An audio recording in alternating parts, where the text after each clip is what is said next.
আসসালামু আলাইকুম। RS news channel 24 বিডিতে আপনাদের স্বাগতম।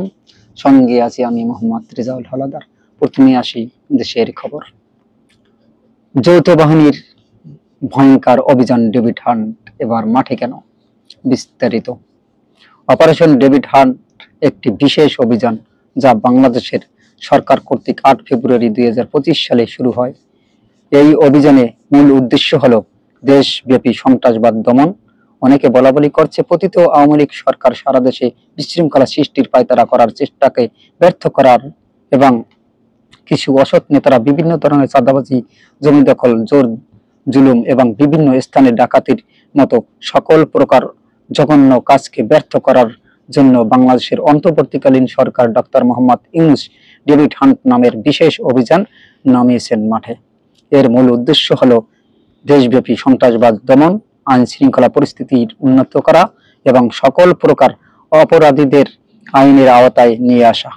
যৌথ বাহিনীর বিশেষ অভিযান অপারেশন ডেভিড হান্ট শুরুর তৃতীয় দিন অর্থাৎ সোমবার থেকে আজ পর্যন্ত প্রায় 1000 জনকে গ্রেপ্তার করা হয়েছে।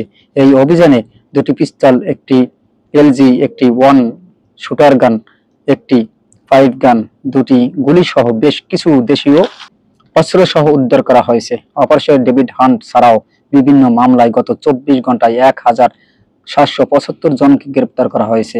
মঙ্গলবার সন্ধ্যায় পুলিশ সদর দপ্তর থেকে এ তথ্য জানানো হয়েছে।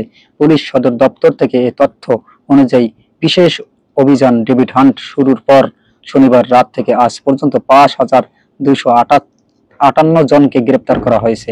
এর আগে শনিবার স্বরাষ্ট্র মন্ত্রণালয়ের জনসংযোগ বিভাগ থেকে পাঠানো বিজ্ঞপ্তি থেকে জানানো হয়, যৌথ বাহিনীর দেশ জুড়ে অপারেশন ডেভিড হান্ট শুরু করে দিয়েছে।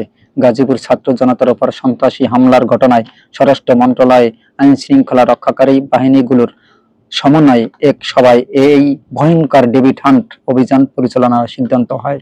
অভিযান সম্পর্কে এর আগে স্বরাষ্ট্র উপদেষ্টা লেফটেন্যান্ট জেনারেল অবসরপ্রাপ্ত মোহাম্মদ জাহাঙ্গীর আলম চৌধুরী ঘোষণা দিয়েছেন, দেশে ডেভিড মুক্ত না হওয়া পর্যন্ত এই অভিযান চলতে থাকবে। তবে এবারের অভিযান হবে ডেভিড মুক্ত অভিযান, যা বিগত দিনের সমস্ত সন্ত্রাস দমনের প্রধান অভিযান।